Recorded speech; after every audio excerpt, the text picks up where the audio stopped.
Dito sa Papa Dudut Stories, ikaw ay hindi nag-iisa.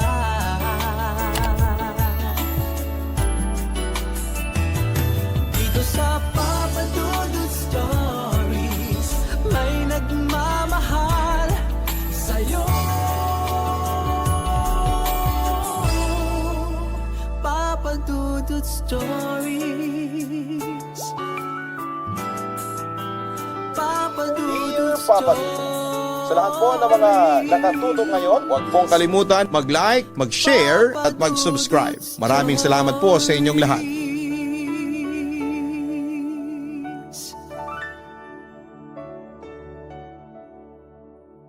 Puppy love ang tawag sa pag-ibig na nararamdaman ng mga kabataan na first time pa lamang umibig.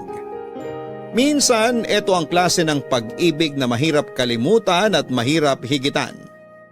Ganon pa man, puppy love man o true love, isa lang ang maibibigay nitong aral sa taong sumugal sa pag-ibig. Ito ay kung papaano umibig ng buo at totoo. Ngayong araw, tunghayan natin ang bagong kwentong handog ng kabarangay nating si Strelia. Dito lamang sa mga kwento ng pag-ibig, buhay at pag-asa sa nangungunang Barangay Love Stories. Dear Papa Dudut, magandang araw Papa Dudut, ako po si Strelia, ang inyong letter sender ngayong araw. Pero ang nilalaman ng sulat ko para sa inyo ay kwento ng dalawang pinakaimportanteng tao sa buhay ko. Sa nauna ko pong sulat, kwento ni Sol ang ibinahagi ko sa inyo. Sa pagkakataong ito ay kwento naman ng dalagang si Luna ang mapapakinggan ninyo. Pangalawa sa 7 magkakapatid si Luna, Papa Dudut. Nakatira sa squatters area, hindi na siya nakapagtapos ng pag-aaral dahil sa kahirapan. Hanggang elementary lang ang tinapos nito. Na hindi na nga siya nakatungtong ng grade 6 at hanggang grade 5 lamang siya dahil hindi na kayang suportahan ng mga magulang niya ang kanyang pag-aaral. Sa kanyang paglaki, wala siyang ibang ginawa kundi ang tumulong sa mga magulang niya para makaraos ang pamilya nila sa bawat araw. Sa murang edad ay nangalakal na siya noon. Pagsapit ng edad na 15 ay nagtrabaho siya sa gulayan. 19 anyos siya noong may isang kapitbahay ang nagmagandang loob at tinulungan si Luna para makapasok bilang kasambahay sa isang mayamang pamilya. Maganda naman ang naging pakikitungo sa kanya ng mga amo niya. Sa kabila ng pagiging profesional nila at pagkakaroon ng yamang hindi maikakaila ay napaka-humble ng pamilyang pinasukan ni Luna. Sa loob ng pamamahay na yon, doon niya nahanap ang itinuturing niyang best friend, ang anak ng kanyang amo na si Patricia, Papa Dudut.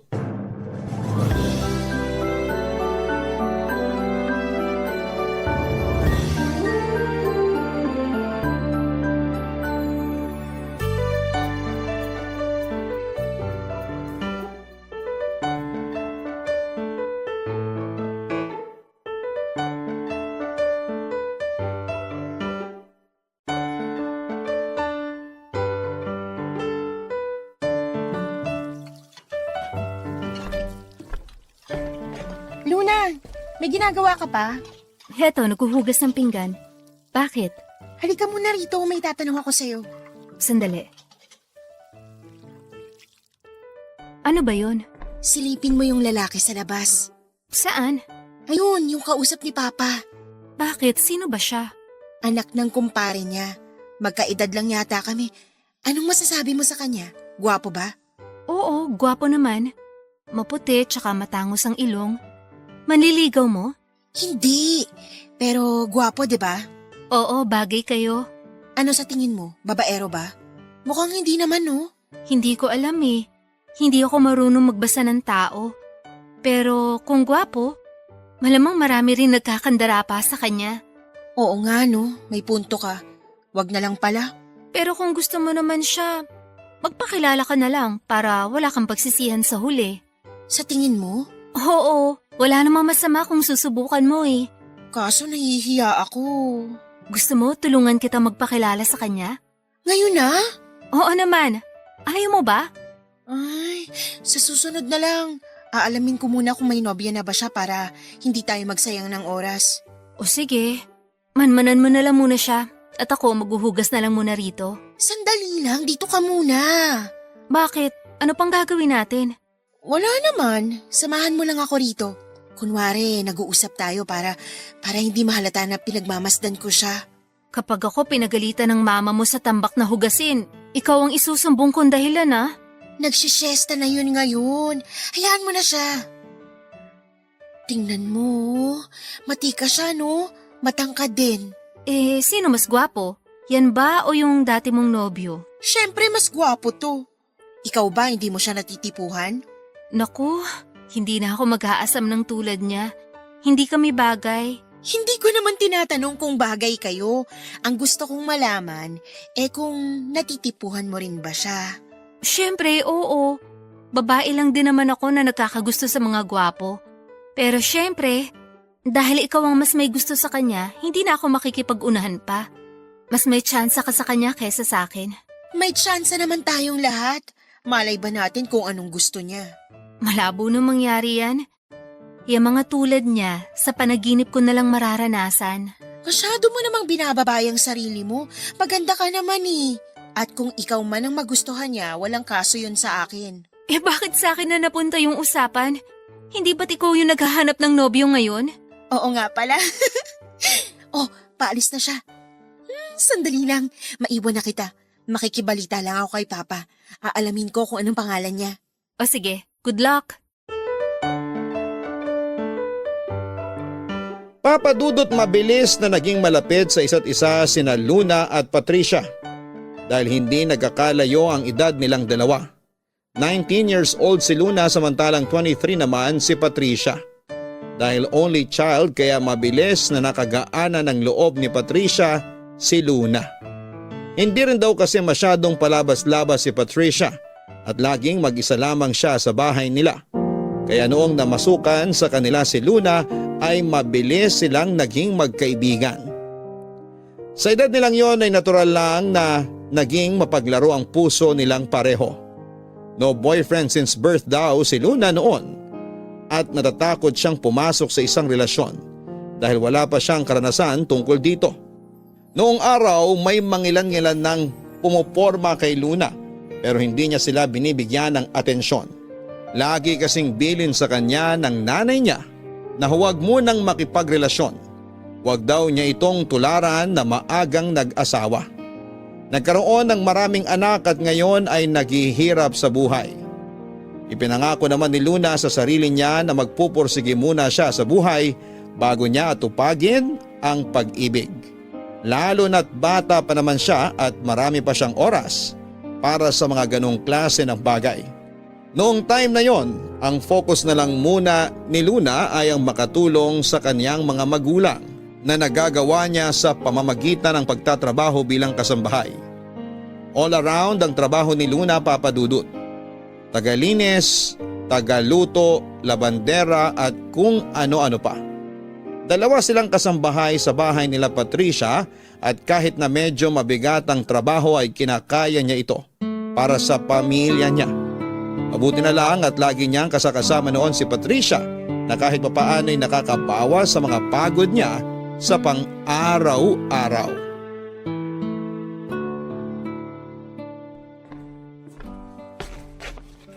Oh, Luna!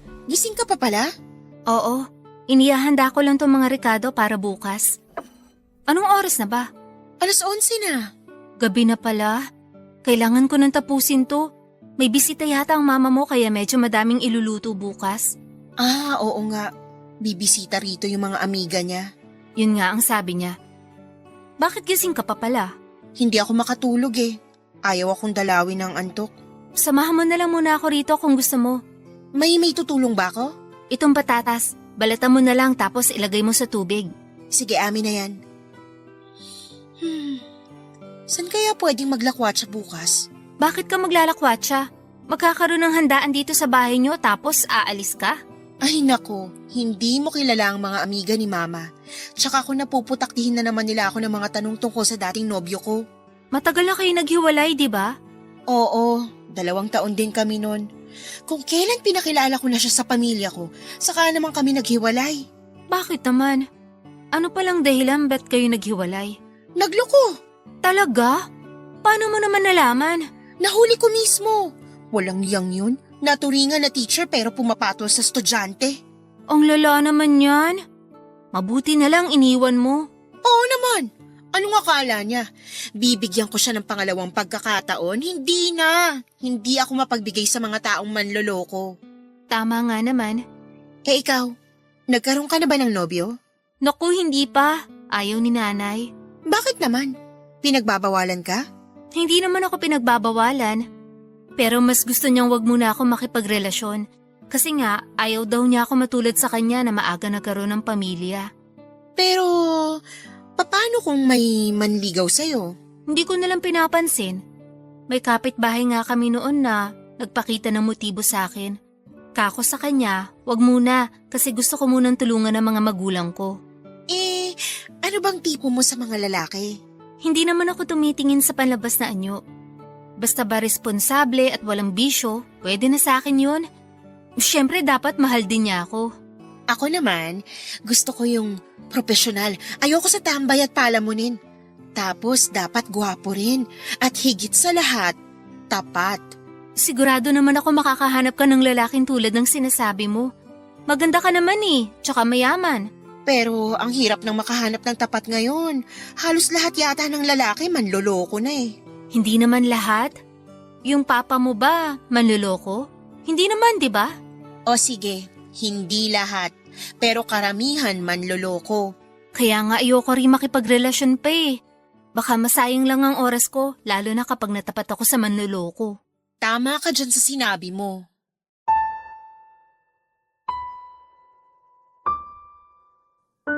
Pero sa hindi inaasahang pagkakataon, isang lalaki ang biglang dumating sa buhay ni Luna na siyang kumatok sa nakatago niyang puso. 1969 noon, nung unang nakatagpo ni Luna ang kauna-unahang lalaki na bumihag sa kanyang puso, si Manuel. Binabakbak noon ang kalsada sa harapan ng bahay nila Patricia para sa isang road widening project. Mahabang kalsada sa lugar nila pero masikip ito, kaya karaniwang one-way lang ang daanan. Matagal na rin kasing inirereklamo ng mga tao doon ang isang drainage sa lugar. Kaunting ulan lang ay binabaha na sila. 5 buwan daw na tumagal ang nangyaring road widening, Papa Dudut. Nang mga panahong yon ay wala namang pakialam si Luna sa inaayos na kalsada. Pero noong natapat na sa bahay nila Patricia ang pag-aayos ng daanan ay unti-unti niyang nakilala ang mga trabahador na nagtatrabaho sa nasabing proyekto. 2 beses sa isang linggo kasi ay nagpapaabot ng merienda ang amo ni Luna sa mga trabahador bilang suporta na rin sa ginagawa nila. Ganon daw kabait ang mga magulang ni Patricia, Papa Dudut. Hanggang may kaya silang itulong ay itinutulong nila. Kay Luna natoka noon ng paggawa ng merienda para sa mga trabahador. Minsan nagdadala siya ng tubig sa kanila at ipinagluluto nila ito ng pagkain bago sila matapos sa ginagawa nila. Doon na po niya unang nasilayan si Manuel.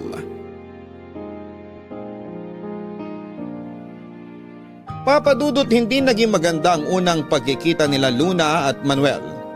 Nagluto siya noon ng bilo-bilo. Ito ang ilan sa mga recipe na natutunan niya mula sa kanyang nanay. Pagsapit ng 3:00 ay karaniwang nagpapahinga na ang mga trabahador. Pero ng araw na yon ay abala pa rin ang lahat sa mga ginagawa nila. Lumabas si Luna, dala ang mainit-init pang bilo-bilo at inaya niya ang mga trabahador na magpahinga na muna. Hindi siya pinansin ng mga ito hanggang sa isang lalaki ang lumapit kay Luna at tinanong kung sino siya. Masaya namang nagpakilala si Luna. Pero ang mga ngiti sa labi nito ay biglang nawala noong pinagalitan siya ng lalaki. Wala daw siyang karapatang magdesisyon kung kailan magpapahinga ang mga trabahador dahil hindi naman siya ang boss. Nagpantig ang mga tenga noon ni Luna at sinagot ang lalaki, pero noong nalaman niya kung sino ang kinakausap niya ay halos mamula ang morena niyang kutis. Ang lalaki pa lang yon ay walang iba kundi ang engineer ng mga gumagawa. Hindi naman kasi akalain ni Luna na engineer ang kinakausap niya noon. Masyado kasing bata ang itsura nito at ang damit niya ay katulad din ng mga trabahador. Inakala niya na bagong sali lamang ito sa mga manggagawa na hindi pa niya nakikilala. Iniwan na lamang ni Luna ang niluto niyang pagkain sa gilid, sabay takbo pabalik sa bahay. Hiyang-hiya siya noon, Papa Dudut. Lalo na't nakita ng lahat ang nangyaring bangayan sa pagitan ng dalawa. Simula noon ay kinausap na ni Luna ang kasama niyang kasambahay na magpalit sila ng trabaho pero hindi naman pumayag ang kasama niya. Noong dumating ang araw na nagpamerienda ulit ang amo niya ay bumahag ang buntot ni Luna. Noong nakita niyang nandun na naman ang boss ng mga trabahador na pakakainin sana niya.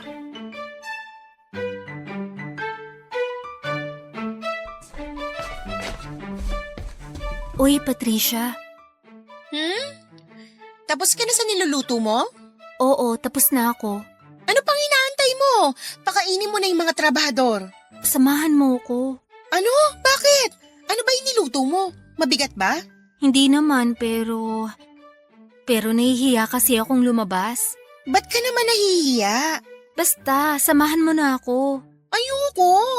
Nasa magandang parte na ako nitong binabasa kong libro. Pwede mo namang ituloy yan mamaya eh. Sige na, parang awa mo na, samahan mo na ako. Tingnan mo nga yung itsura mo, para kang batang takot na takot ah. Ano bang meron? Basta, halika na. Saglit lang naman to eh. Sabihin mo muna kung bakit dapat mas maganda yung dahilan mo kaysa dito sa binabasa ko ah. May iniiwasan kasi akong tao sa labas. Nakuha mo na yung interes ko. Sinong tao naman yung iniiwasan mo? Samahan mo ko sa labas para makilala mo. Sabihin mo na. May natitipuhan ka ba sa mga trabahador kaya ka nahihiyang lumabas? Wala ah. Eh bakit kung ganun? Sasamahan lang kita kapag nalaman ko ng rason kung bakit ayaw mo lumabas mag-isa. Nasa labas kasi yung engineer nila. Engineer? Oo. Nakasagutan ko kasi siya nung huli, kaya hanggat maaari, ayoko na magpakita pa sa kanya. Talaga? Ba't kayo nagkasagutan? Mahabang kwento. Sabihin mo na, bahala ka. Hindi kita sasamahan. Patricia naman eh. Nagaantay ako. Ay, ganito yung nangyari. Inaya ko magmerienda yung mga trabahador kasi nga 3:00 na eh. Ganong oras naman talaga ako nagpapakain. Tapos? Tapos, bigla ko nilapitan ng isang lalaki. Pinagalitan niya ako kasi bakit daw ako nagdedesisyon para sa mga trabahador niya. Anong sinabi mo? Sinungitan ko siya. Sinabi ko sa kanya na dati na ako nagbibigay ng merienda sa kanila. Naisip ko na baka bago lang siya kaya hindi niya ako kilala. Tapos ano nangyari? Tapos nagpakilala siya sa akin. Siya pala yung engineer nila. Nakahanap ka na yata ng katapat mo ah. Sige, sasamahan kita. Talaga, sasamahan mo na ako. Salamat, Patricia. Hiyang-hiya talaga ako nung araw na yun eh. Oo, gusto kong makita tong engineer na tinutukoy mo. Ikaw mag-aabot ha? Doon lang ako sa likod mo. Sige, ako nang bahala sa'yo. Halika na, nasa kusina yung niluto ko. Abot-abot ang pasasalamat ni Luna kay Patricia noon dahil si Patricia ang humarap sa mga trabahador at sa engineer. Banana Q at juice ang inihanda niyang merienda noong araw na yon. Nagulat nga raw si Luna ng mga sandaling yon, Papa Dudut, dahil nung si Patricia na ang humarap sa kanila ay para bang napakabait ng engineer sa kanya. Nakangiti ito at nakipagbiruan pa. Kabaligtaran nito ang nangyari sa kanya na sinungitan siya nito noong una silang nagkita. Masungit, isnabero at istrikto, iyan daw ang unang impresyon ni Luna sa lalaki na kalaunan ay nalaman niyang Manuel ang pangalan mula kay Patricia. Dahil sa naunang nangyari ay hindi na naging maganda ang dugo ni Luna kay Manuel. Ang kinakainis pa niya noon ay araw-araw nang nagpupunta si Manuel sa site para bantayan ang mga trabahador niya na dati ay hindi naman niya ginagawa. Papadudot, hindi inaasahan noon ni Luna na magkakagusto si Patricia kay Manuel. Isang beses pa lamang silang nagkita noon pero na-impress na daw kaagad ang dalaga sa kanya. Bilang supportive na kaibigan ay tinulungan ni Luna na mas mapalapit si Patricia kay Manuel. Tinuruan niya si Patricia na magluto ng merienda para kay Manuel at sa mga trabahador nito. Simula noon ay si Patricia na ang naghahatid ng pagkain sa kanila para mabigyan siya ng pagkakataon na makipag-usap kay Manuel at kilalanin pa ito ng masinsinan. Papadudot ng minsang wala sa bahay si Patricia at mag-isa lamang si Luna na nagpakain sa mga trabahador ay nagkaroon ng chance sina Luna at Manuel na mag-usap. Sa pag-uusap nilang yon ay isang bagay ang nalaman niya.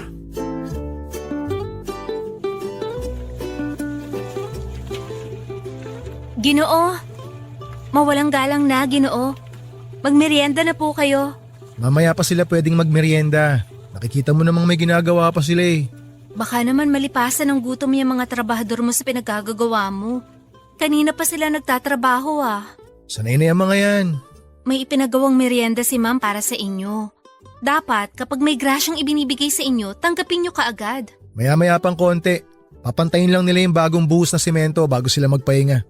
Iwan ko na lang to. Saan ko pwedeng ilapag? Ano ba yung ginawa mo? Sandwich. Kasya naman siguro to sa inyo. Ilan ba kayo? Sandali, ilan nga ba pumasok ngayon? 1, 2, 4, 6, 8. 8 lahat. Umuwi na yung iba eh. Tapos pangsyam ka. Naku, mukhang kulang tong ginawa ko ah. Ilan ba yan? Hati-hati na lang kami kung hindi kasya. Saktong 8 eh. Sandali lang, igagawa kita ng para sa'yo. Kahit wag na. Makita lang kita, busog na ako. Tigilan mo nga ako. Magsisimula ka na naman dyan. Wala akong oras para makipagbiruan sa'yo. Ang sungit mo naman. Lagi ka na lang galit. Hindi ako galit. Hindi lang talaga ako mabait sa mga kagaya mo.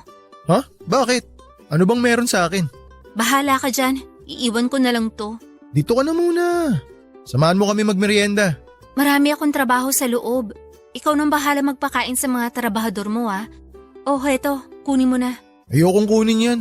Di nga ako kasama sa bilang eh. Hindi ko nga alam kung ilan kayo. 8 lang nabilang ko kanina.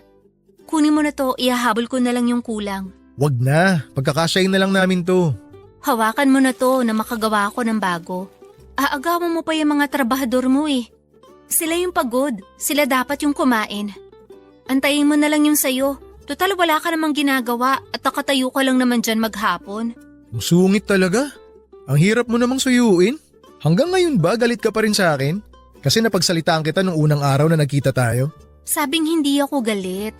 Kumukulo lang talaga ang dugo ko tuwing nakikita kita. Kumukulo dahil? Baka naman ibang klaseng pagkulo ng dugo yan ha? Dahil naaalibad-baran ako sa pagmumukha mo. Talaga? Kasi sabi nila, the more you hate, the more you love daw.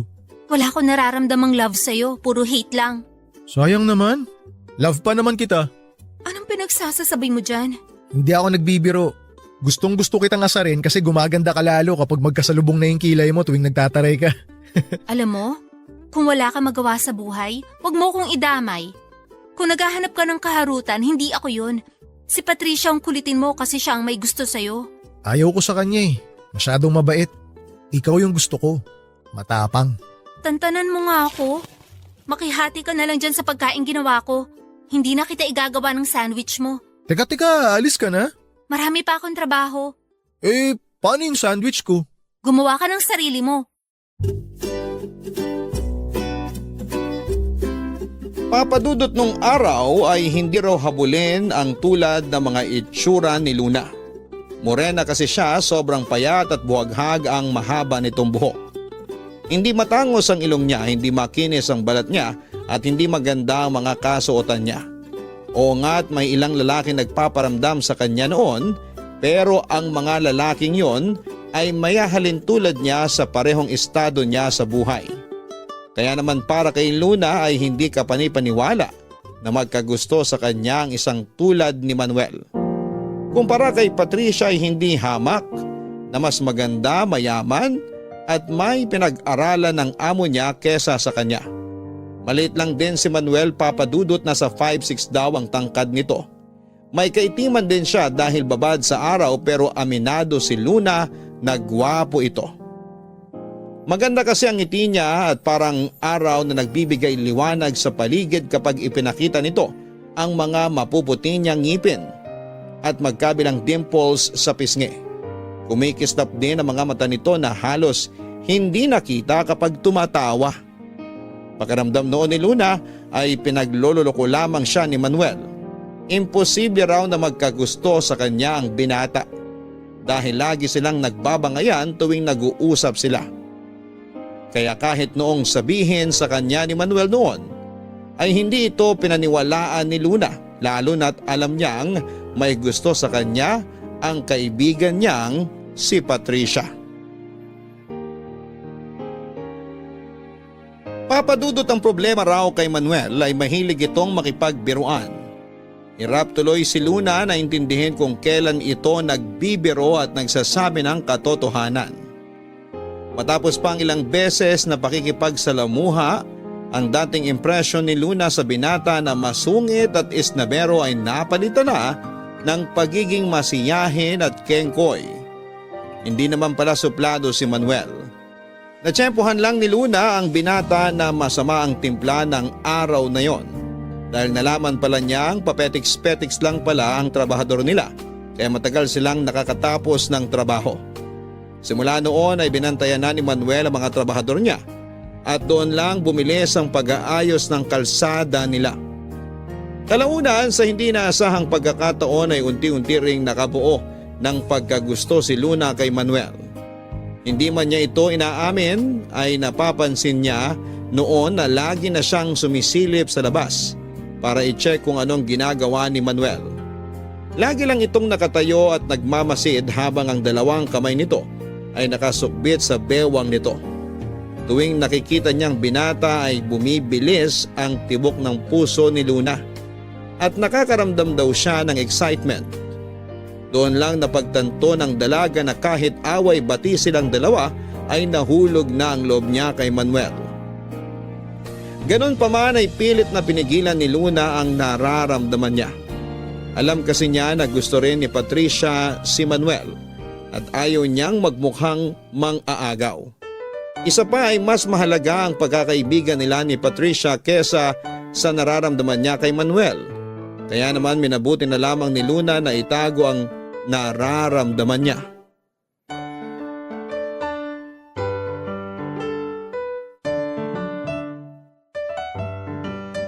Sarap na sarap yung mga trabahador sa luto mo, ha?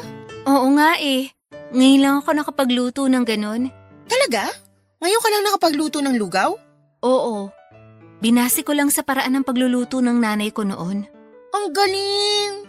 Kailangan ko na yata magpaturo sa'yo kung paano magluto para naman makapagpakitang gilas din ako sa iba. Oo naman. Madali lang naman magluto eh. Kung gusto mo, samahan mo ko tuwing nagluluto ako. Mainam nga yan. Huwag kang mag-alala, magaling akong teacher. Nga pala, napansin mo si Manuel? Parang wala siya kanina. Oo, wala nga siya. Kaya nga ako dismayado kanina eh.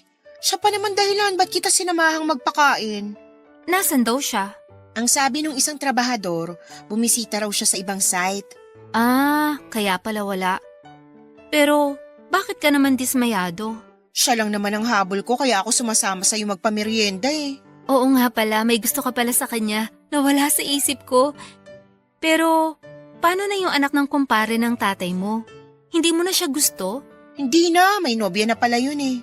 Eh si Manuel, paano ka nakakasigurong wala din siyang nobya? Tinanong ko siya. Sabi niya, single daw siya sa ngayon. Talaga? Single siya? Oo, kaya pwedeng-pwede. Tsansa mo na to kung ganun. Matanong kita, anong masasabi mo tungkol kay Manuel? Anong ibig mong sabihin? Kung natitipuhan ko siya, ganun? Hindi. Gusto kong malaman ang opinion mo kung bagay ba kami. Oo naman. Kahit naman kanino bagay ka eh. Totoo? Bagay kami ni Manuel? Oo. Gwapo naman siya tapos maganda ka. Bagay na bagay. Kung ganon, itutuloy ko ng plano ko. Anong plano? Gusto kong magtapat sa kanya ng nararamdaman ko. Ikaw ang magtatapat? Hindi ba dapat lalaki ang gumagawa nun? Ang tagal niya kaya ako na lang ang gagawa ng paraan. Kaya mo yun? Ako kasi, parang hindi ko kaya magtapat sa lalaki.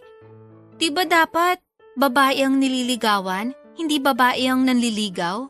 Hindi naman ako manliligaw. Ipapaalam ko lang sa kanya na may gusto ko tapos siya nang bahalang manligaw sa akin. Sa tingin mo, uubra yun?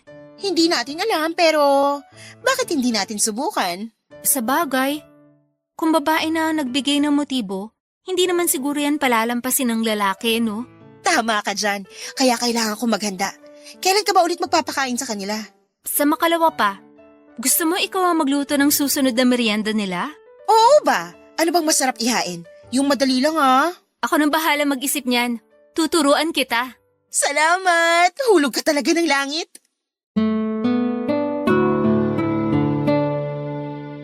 Tuwing nakikita ni Luna sina Patricia at Manuel na masayang nag-uusap ay hindi niya maiwasang makaramdam ng kaunting inggit at selos.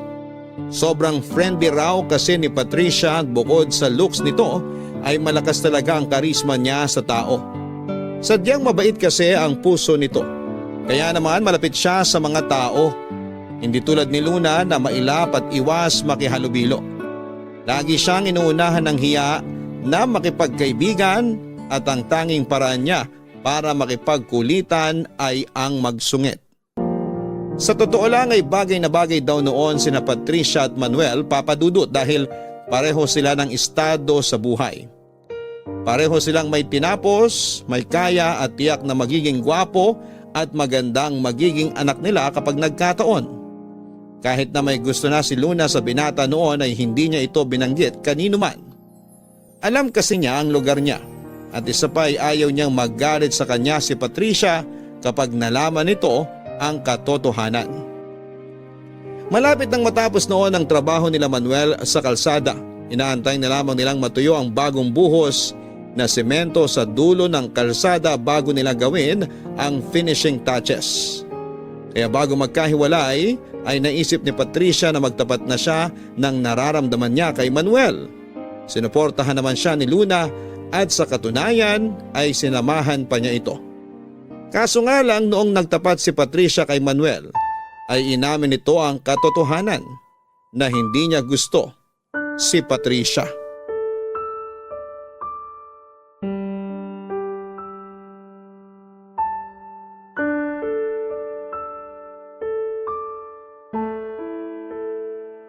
Ay, pasensya ka na Patricia. Maganda ka, matalino, mayaman. Pero hindi talaga kita nakikita para maging kasintahan ko eh. Bakit naman? Oo nga, wala ka nang hahanapin pa. Na kay Patricia na lahat kung tutuusin. Ano bang hinahanap mo sa isang babae? Bakit hindi ako pwede? Hindi ko rin alam kung ano ba talaga hinahanap ko pero may nakilala kasi akong babae na natitipuhan ko ngayon. Pasensya ka na talaga ha. Kilala ko ba siya? Kung sasabihin ko bang oo, magagalit ka ba? Sino? Sabihin mo kung sino yung babaeng yun para malaman ko kung bakit mas gusto mo siya kaysa sa akin. Ayan, nakatayo sa tabi mo. Sino? Si Luna? Ako? Oo, ikaw Luna. Siya ang gusto ko, Patricia. Nagpapatawa ka ba? Patricia, huwag ka maniwala sa kanya. Nagbibiro na naman siguro yung si Manuel. Hindi totoo yung lumalabas sa bibig niya. Ano namang nagustuhan mo kay Luna? Masungit, suplada, mataray pero maalaga, mabuti ang puso, marunong makibagay. Tumigil ka nga dyan, Manuel. Magseryoso ka naman kahit ngayon lang. Nagtatapat sa itong kaibigan ko tapos pinaglololok mo lang kami. Sino ba kasing nagsabi na nakikipaglokohan ako? Seryoso ako, Luna. Ikaw nga ang gusto ko. Hindi ka kapanipaniwala. Bakit naman ayaw mong maniwala? Maiwan ko na kayo dyan. Kayo na lang munang dalawang mag-usap. Patricia, sandali! Pag-usapan niyo yan. Total, ikaw naman palang gusto niya. Patricia, antayin mo ako! Teka, Luna.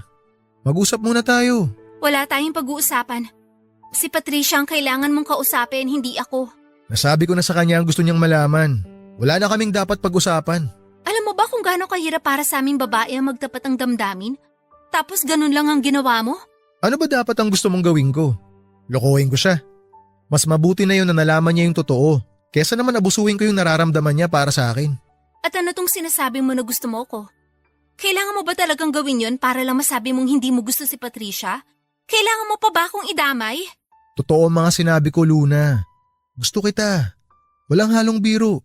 Hindi pwede. Hindi ko kayang saktan ng kaibigan ko. Pero kung sakali bang walang gusto sa akin si Patricia, may chance bang magkagusto ka rin sa akin? Uy, Luna, tinatanong kita. Aalis na ako. Maiwan na kita. Kailangan ako ng kaibigan ko ngayon. Luna, sandali! Sagutin mo yung tanong ko!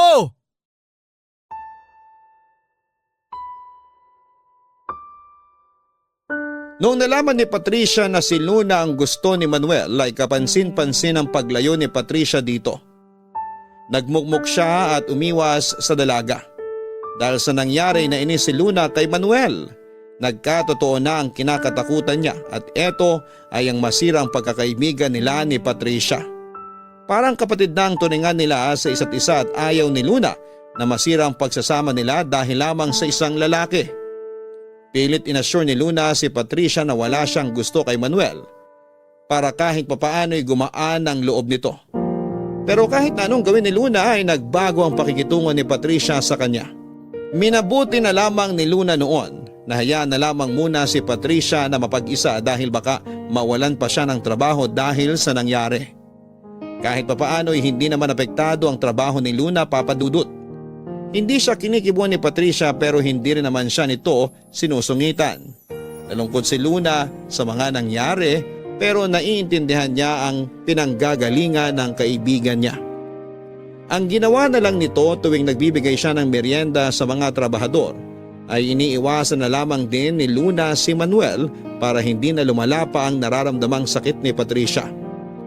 Ang problema nga lang, hindi siya tinantana ni Manuel. Nagpatuloy ito sa pagpapa-impress kay Luna hanggang sa napuno na lamang siya.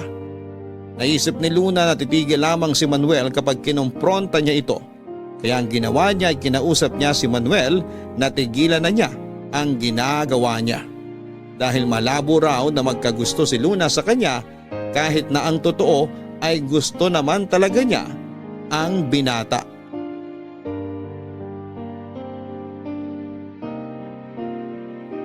Papadudot inakala ni Luna noon na pagkatapos nitong pagsabihan si Manuel ay titigil na ito pero kabaligtaran ang nangyari. Mas nagpursigi pa nga si Manuel na ligawan si Luna dahil sa ginawa niya. Nito ay kapag daw kaibigan talaga ang turing sa kanya ni Patricia ay hahayaan niya si Luna na sumaya. Hinayaan na lamang siya ng dalaga at hindi pinansin dahil mas importante para sa kanya si Patricia kesa ang nararamdaman ni Manuel para sa kanya. Sa huling araw ni Manuel sa trabaho ay pinaghandaan ng amo ni Luna ang pag-alis nila. In-invite niya ang lahat ng mga trabahador kasama na si Manuel para sa kaunting salo-salo sa kanilang bahay. Nagpaluto ito ng pansit at tuwang-tuwa naman ang mga trabahador sa ginawang kabutihan ng amo ni Luna. Labis-labis ang pasasalamat nila sa pagiging matulungin ng mga ito. Kahit na kung tutuusin ay hindi naman nila kargo ang mga trabahador. Nang panahon na yon ay ayaw pa rin na magpakita ni Patricia kay Manuel. Napahiya raw kasi siya kaya mas mabuting wag na itong magpakita pa dahil wala na siyang mukhang mayaharap. Sinubukang kausapin ni Luna si Patricia para sana lumabas at makapagpaalam pero nagpanggap ang dalaga na masama ang pakiramdam. Bago natapos ang pagsasalo-salo ay kinausap ni Manuel si Luna para magpaalam na.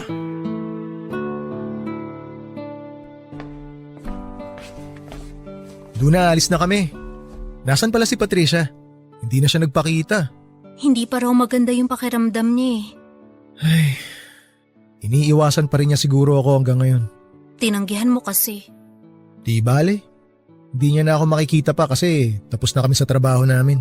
Saan na kayo niyan? May bagong project na kaming sisimulan sa susunod na linggo. Agad-agad? Ang bilis naman. Marami kasing proyekto yung kumpanya namin ngayon. Mabuti naman. Paano ba yan? Wala na akong lulutuan kada linggo. Oo nga no.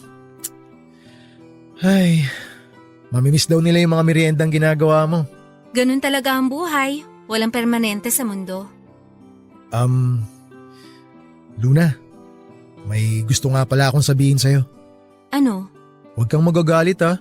Ano nga yun? Sabi ko huwag ka muna magagalit eh. Susungitan mo na naman kasi ako kapag sinabi ko to. Sige na, sabihin mo na. Hindi ako magsusungit. O eto na. Ang gusto ko lang talagang sabihin, seryoso ako sa mga sinabi ko sa'yo. Gusto talaga kitang ligawan. Manuel, sinabi ko na sa'yo. Hindi pwede. Bakit hindi pwede? Dahil ba kay Patricia? Oo. Alam naman nating pareho na gusto ka niya. Mas lalo lang siya masasaktan kapag nakita niyang nililigawan mo ko. Mas importante pa ba yung mararamdaman ng kaibigan mo kesa sa mismong kasiyahan mo? Oo, kasi mabait sila sa akin. Malaki na ang naitulong ng pamilya ni Patricia sa akin. Kaya kung maaari, ayoko makasakit ni isa sa kanila. Pero kung tunay na kaibigan ng turing ni Patricia sa'yo, hahayaan ka niya na maging masaya. Kaibigan din ang turing ko sa kanya. Kaya gusto ko rin siya maging masaya. Ay, ang hirap naman ng sitwasyon natin. Panigurado naman akong makakahanap ka pa dyan ng ibang babae na mas babagay sa'yo. Kung talagang ayaw mo, wala na akong magagawa. O paano? Magpapaalam na ako sa'yo. Maraming salamat ha. Maraming salamat din. Oh, ayan na pala si Patricia. Patricia! Balita ko aalis na raw kayo. Oo, tapos na kami. Maraming salamat sa handa ninyo ha. Sobrang nabusog kami. Walang anuman. Hindi na kayo babalik? Hindi na. Tapos na trabaho namin dito eh. Ganun ba? Oo. O paano? Sige na. Mauna na ako sa inyo ha. Maiwan ko na muna kayong dalawa. Hinihintay na ako ng mga kasama ko sa labas. Salamat ulit ha. Mag-ingat kayo. Hahayaan mo na lang ba siyang umalis? Ha? Si Manuel. Aalis na raw siya. Hahayaan mo na lang siyang umalis? Hindi kita maintindihan. Gusto ka niya, 'di ba? Oo, yun ang sabi niya. Ikaw, gusto mo ba siya? Ako? Hindi. Wala akong gusto kay Manuel. Huwag mo na akong isipin. Kung gusto mo rin si Manuel, malaya kang magkagusto sa kanya. Hindi kita pipigilan. Pero… Marami pang ibang lalaki dyan. Marami pa akong makikilala na bago. Marahil, hindi nga talaga para sa akin si Manuel kasi hindi natin alam. Para sa'yo pala siya, 'di ba? Kaya hanggat hindi pa sila nakakaalis, habulin mo na siya at sabihin mo na sa kanyang totoong nararamdaman mo. Patricia, salamat!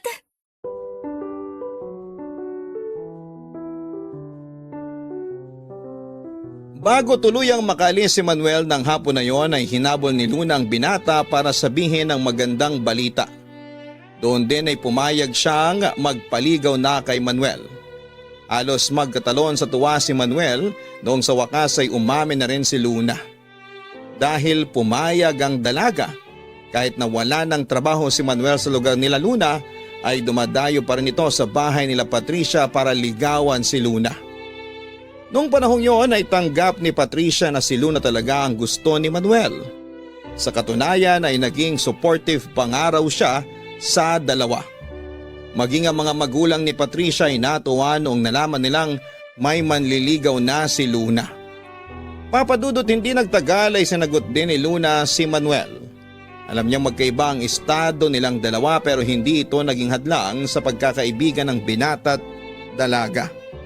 Para kay Luna, si Manuel daw ang nagsilbing araw niya na siyang nagbigay ng liwanag sa mundo niya na pinapalibutan ng madilim na kahirapan. Salat man siya sa yaman, ang kawalan nito ay pinuna naman ni Manuel ng tunay na pagmamahal. At doon pa lang ay masaya na si Luna. Nung nalaman ng magulang ni Luna na may nobyo na siya ay hindi naman siya pinagbawalan ng mga ito. Pero pinagsabihan siya na mag-ingat lang. Naging masaya ang pagsasama ni Manuel at Luna. Isang buwan bago ang anniversary nila bilang magkasintahan ay isang sorpresa ang inihanda ni Manuel para kay Luna. Sa tulong ni Patricia ay naghanda sila ng maliit na salo-salo sa kanilang bahay para mag-celebrate ng kanilang 1 taon na pagsasama.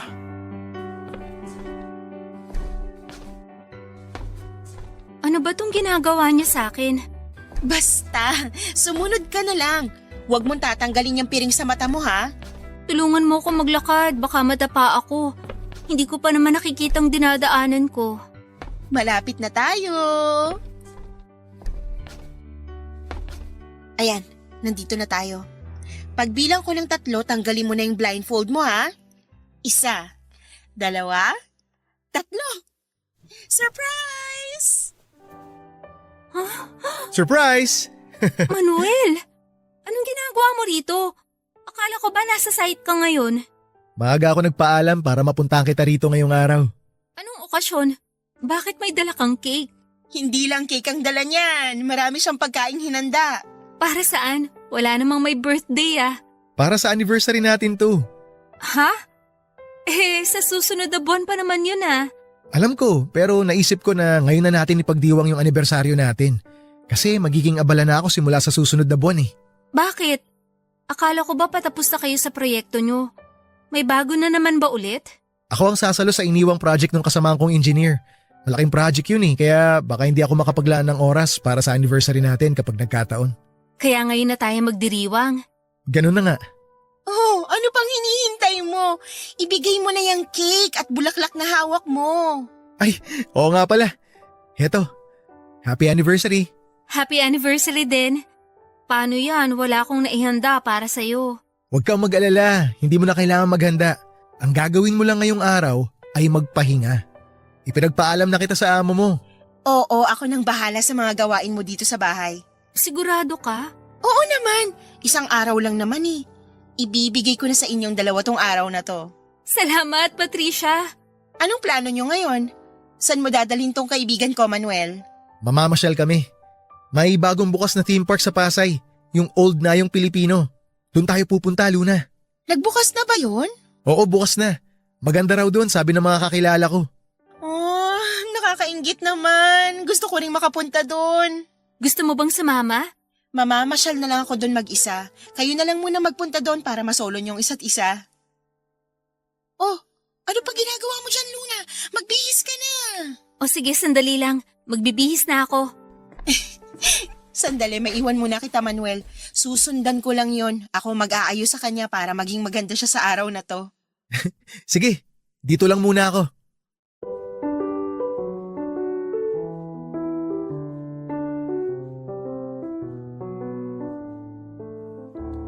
Sobrang saya ni Luna noong araw na yon, Papa Dudut. Pero hindi niya inakala na yon na rin pala ang huling araw na makakasama niya si Manuel. Ilang linggo matapos ang naging selebrasyon nila ay isang aksidente ang kinasangkutan ni Manuel. Papunta na dapat sa site si Manuel kasama ang ilang trabahador. Nung isang private van ang iniwasan nila matapos itong mag-counterflow. Tumama ang sinasakyan nila sa poste. 2 napuruhan sa kanila, Papa Dudut. At isa na doon si Manuel. Sa pagmamadaling makatakas ng van na iniwasan nila ay isang tao pang nabangga nito, si Berto na tatay ni Sol. Nakaligtas si Berto pero dahil naapektuhan ang spinal cord nito ay nabaldado siya at hindi na nakapagtrabaho pa. Sa kabilang banda, 3 araw na nanatili sa ospital si Manuel dahil sa tama sa ulo at dibdib nito. Walang kamalay-malay noon si Luna sa mga nangyari. Saka na lang niya ito nalaman nung isang dating trabahador ni Manuel ang nagbalita kay Luna. Dali-dali siyang nagpunta sa ospital at doon ay binantayan niya ang kanyang nobyo. Pero sa 3 araw nito sa ospital ay tuluyan ng bumigay si Manuel. Yun ang first heartbreak ni Luna, Papa Dudut. Araw-araw niyang pinagluksa noon si Manuel. Mabuti na lamang at naging kaagapay niya ang pamilya ni Patricia sa pinakamadilim na parte ng buhay niyang yon. Inabot ng matagal na panahon bago niya sinubukang buksang muli ang kanyang puso hanggang sa isang tawang muling nagbalik ng ilaw sa nooy madilim niyang buhay. Walang iba kundi si Sol. Dito na po natatapos ang kwento ni Luna, Papa Dudut. Sa susunod na sulat ko ay kwento naman nila Sol at Luna ang mapapakinggan ninyo. Maraming salamat at pinagbigyan ninyo ang kahilingan kong ipakilala sa inyo sina Sol at Luna. ang inyong forever kapuso at kabarangay, Estrella. Mga kabarangay, katulad ng sinabi ni Lunay, walang permanente sa mundo. Hindi natin alam kung ano ang dala ng kinabukasan, kaya dapat bawat araw, bawat oras ay sinusulit natin ang mga ito. Kasama ang mga mahal natin sa buhay, nang sa ganon ay wala tayong pagsisihan kapag dumating ang mga kaganapang hindi natin inaasahan. Hanggang saan ba tutungo ang kwento ni Sol at ni Luna? Papunta na tayo sa exciting part, mga kabarangay. Hanggang sa muli, abangan ang susunod na kabanata ng kwentong ito. Ako po ang inyong si Papa Dudut sa mga kwento ng pag-ibig, buhay at pag-asa sa Barangay Love Stories number 1. Ang buhay ay maiwaga, laging may lungkot at saya. Sa Papa Dudut Stories, laging may karamay ka. Mga problemang kaibigan, dito ay pakikinggan ka. Sa Papa Dudut Stories, kami ay iyong kasama. Dito sa Papa Dudut Stories, ikaw ay hindi nag-iisa.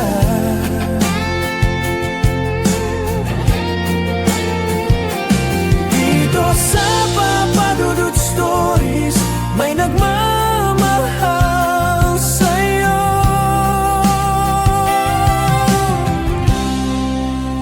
Papa Dudut Stories, Papa Dudut Stories, Papa Dudut Stories.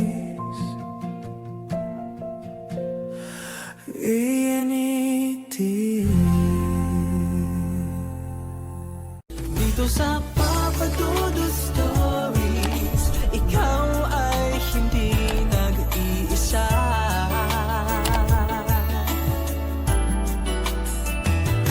Dito sa Papa Dudut Stories, may nagmamahal sa'yo. Papa Dudut Stories, Papa Dudut Papa Dudut. Sa lahat po ng mga nakatutok ngayon, huwag pong kalimutan mag-like, mag-share at mag-subscribe. Maraming salamat po sa inyong lahat.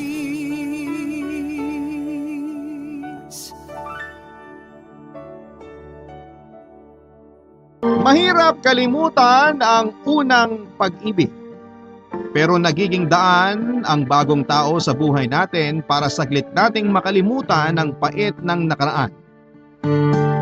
Ikaw, kabarangay, handa ka bang magmahal ulit para lamang makalimutan ang taong naging dahilan ng pagkabigo mo sa pag-ibig?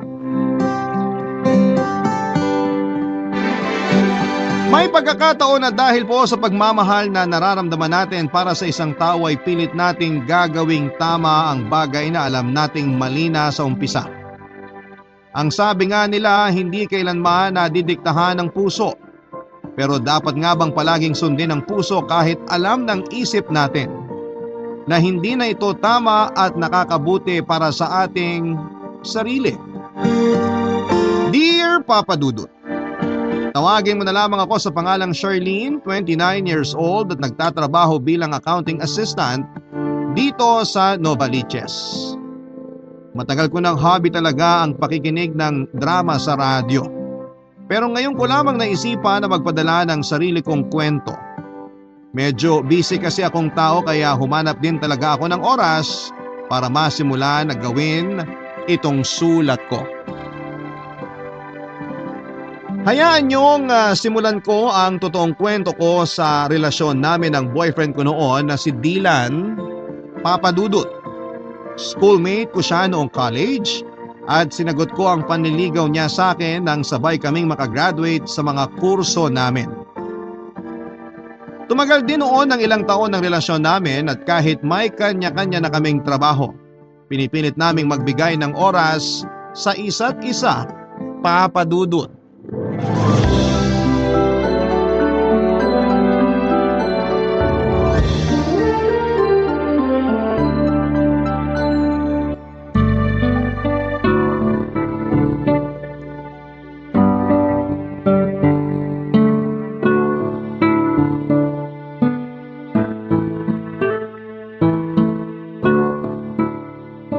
Grabe yung traffic talaga ng biyahe natin kanina, no? Buti na nga lang sinundong mo ako sa office namin kahit malayo talaga yun mula sa office nyo. Kung nag-commute ako, baka mas late pa ako nakauwi dito sa bahay. Friday naman ngayon, kaya okay lang sa akin na malate nang uwi sa apartment ko. Sayang nga lang hindi tayo nakapag-dinner kanina. Kung hindi tayo naipit sa traffic, baka nakadaan pa tayo dun sa favorite restaurant natin. Kaya nga eh. Tsaka kailangan ko rin makauwi kaagad kasi may mga kailangan pa akong tapusin na trabaho. Uuwi ka na rin pala agad, Han? Oo eh. Kasi 'di ba kung maaalala mo, may tumawag sa akin kanina habang nasa biyahe tayo papunta dito sa bahay niyo. Boss ko 'yun. May pinapahabol siya na financial report na kailangan ko ipasa mamaya. Magtatrabaho ka pa rin kahit gabi na? Oo, Han. Kailangan eh. Ay, nag-text pa naman si Mommy kanina. Sabi niya, nagluto siya ng kare-kare. Paborito mo yun, 'di ba? Talaga nagluto siya? Naku, sayang naman. Paborito ko pa naman 'yun.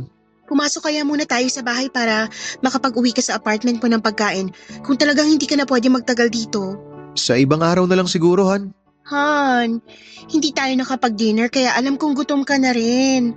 Kung wala ka ng time na mag-dinner kasabay ko, magbaon ka na lang ng niluto ni Mommy para hindi ka na umorder ng pagkain para sa dinner. Ayos lang ako. Hindi rin naman talaga ako nagugutom kaya wag mo na ako alalahanin. Sige na, sasakay na ako sa kotse para makauwi na rin ako. Pumasok ka na sa loob. Hintayin kita makapasok bago ako umalis. Sige, mag-iingat ka sa pagdadrive. Okay, salamat. Good night.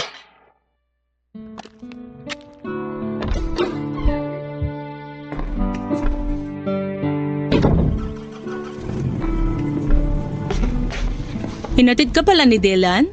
Opo, Ma, pero umalis na rin po siya kasi may kailangan pa siyang tapusin na report daw para sa trabaho niya. Ni hindi man lang siya pumasok sa loob ng bahay para bumati sa amin ng papa mo. Hindi pa naman ganun kalalim ang gabi. May tatapusin pa nga raw po kasi siyang trabaho. Dahilan niya lang yon, pero ang totoo, hindi niya gusto na nakakausap kami ng papa mo. Ma, hindi naman po sa ganun.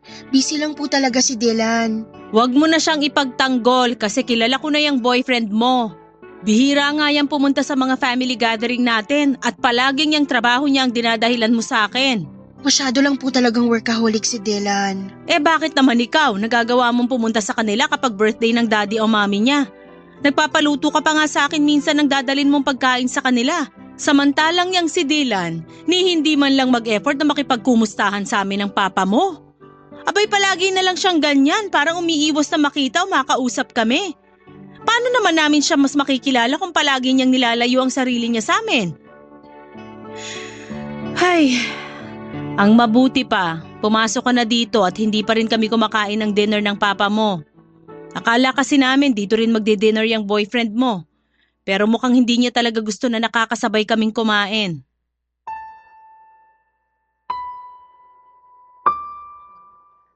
Papa Dudut, unang nakilala ng mga magulang ko si Dylan bilang schoolmate ko noon. At kalaunan ay sinabi ko na rin na nanliligaw siya sa akin. Pero kaagad kong sinundan na wala pa akong balak na sagutin si Dylan. Solong anak lamang ako kaya naman alam ko na medyo mataas ang expectation sa akin ng mga magulang ko. Nangako rin ako sa kanila na palagi kong pagbubutihin ang pag-aaral ko at yun naman talaga ang ginawa ko. Kaya kahit gusto ko na talaga si Dylan noong nanliligaw pa lamang siya sa akin noong college ay pilit kong pinigilan ang sarili ko na sagutin kaagad siya.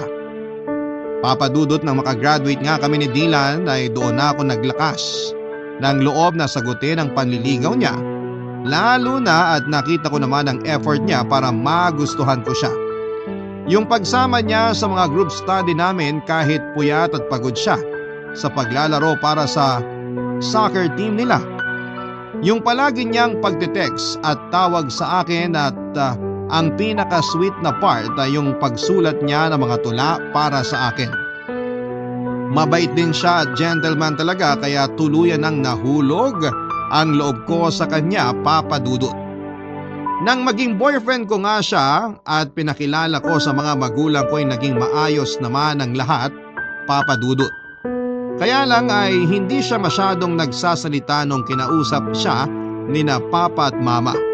Sumasagot siya sa tanong ng mga ito pero hindi siya masyadong nagkwekwento. Nang matapos ang dinner na yon ay inamin sa akin ni Dylan na hindi talaga siya masyadong sanay na makihalubilo sa mga matatanda kaya hindi siya masyadong nakaimik sa dinner na yon. Hindi rin siya masyadong sumasama sa mga family gathering namin at palaging umiiwas na makita ang mga magulang ko. Nung una medyo naiinis ako hanggang sa nakasanayan ko na lang din yon, Papa Dudut.